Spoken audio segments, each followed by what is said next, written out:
for the site in view of the site's conservation objectives. In the light of the conclusions of the assessment of the implications for the site and subject to the provisions of paragraph 4, the competent national authority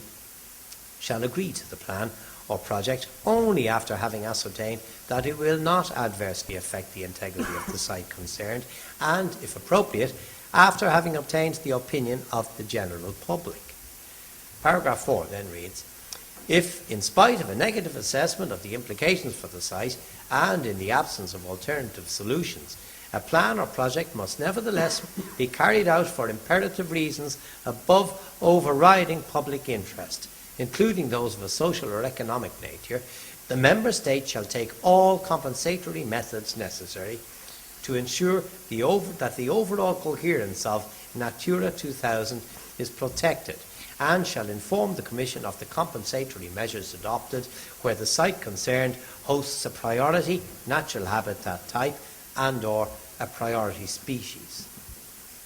In the area of Glengad, the development again skirts the edge of the CSAC in an area which is of no ecological significance, to the extent that Ms Douglas of the NPWS did not even feel it formed part of the CSAC. And again, where the surplus which comprises of improved grassland will be reinstated safely,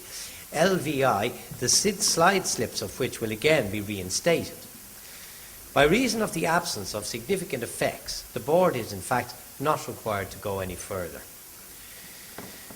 Now, the submissions to the Department of the Environment, Heritage and Local Government are wholly based on an entirely incorrect interpretation of the provisions of the Habitats Directive, Directive 9243 EEC, and the case law referred to same. The submission of Mr. Peter Cordon on behalf of the Department, suggesting that one should immediately go to the European Commission under Article 64 and should omit in its entirety the assessment under Article 63 of the Directive, is frankly astonishing and entirely without foundation, and would amount to the Board, as the national competent authority, entirely abrogating its responsibility to consider whether the project would have an adverse effect on the integrity of the site in question. It is noteworthy also that the expert hydrologist, hydrogeologist and eco-hydrologist engaged by the applicant have fully assessed the design in light of extensive surveys and assessments carried out, and also in light of a previous installation of a stone road going through the upper Glencullen area of the Carramore Lake Complex, CSAC. Indeed,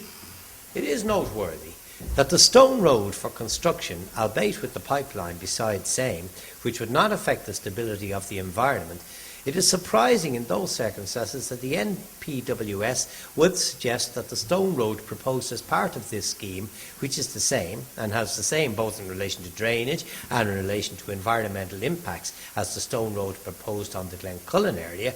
was without precedent.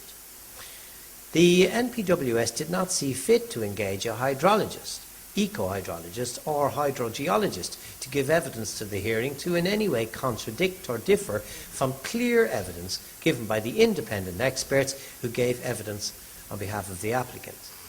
It is accordingly incorrect for the NPWS to suggest in its final submissions that the stone road method is untried, and to say that it still has any queries